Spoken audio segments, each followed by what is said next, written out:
নমস্কার, আমি শুভ। আপনারা দেখছেন জিটিভি, দ্রুত হচ্ছে সবার সাথে।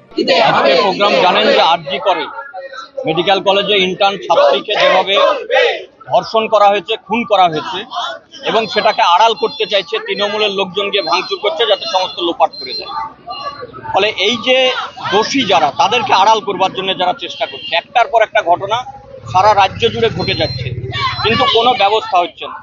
আমরা তার জন্য বলছি যে যিনি স্বাস্থ্যমন্ত্রী, তার নামটা তিনি হচ্ছেন রাজ্যের মুখ্যমন্ত্রী, এবং পুলিশ মন্ত্রী তিনি হচ্ছেন যে আমাদের রাজ্যের মুখ্যমন্ত্রী। অতএব মুখ্যমন্ত্রীকে অবিলম্বে পদত্যাগ করতে হবে।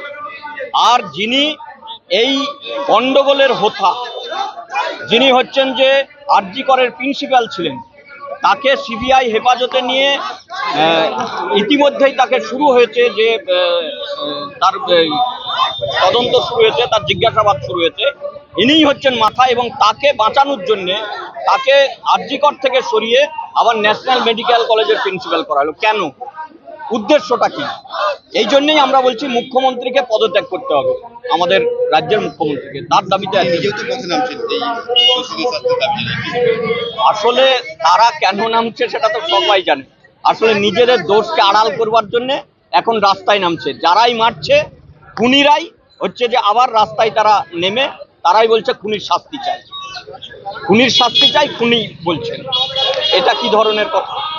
ফলে এইটার বিরুদ্ধেই মানুষ যেভাবে খেপেছে, মানুষ যেভাবে রাস্তায় নেমেছে, একটার পর একটা যে অন্যায়, এই অন্যায় মেনে নিতে পারছে না মানুষ। ফলে স্বতঃস্ফূর্তভাবে দল মত নির্বিশেষে এই হত্যার বিচার চাইতে এবং মুখ্যমন্ত্রীর পদত্যাগের দাবিতে আমরা আজকে বামফ্রন্টগতভাবে সারা রাজ্যে চলছে কর্মসূচি। আজকেও আমরা মুর্শিদাবাদ জেলায় চলছে এবং আমাদের বহরমপুরে মিছিল চলছে বামফ্রন্টের উদ্যোগে। আপনারা এতক্ষণ দেখছিলেন জিটিভি, দ্রুত হচ্ছে সবার সাথে। জিটিভির আরও নতুন নতুন খবরে আপডেট পেতে এক্ষুনি লগ ইন করুন www.gtblivenews.com।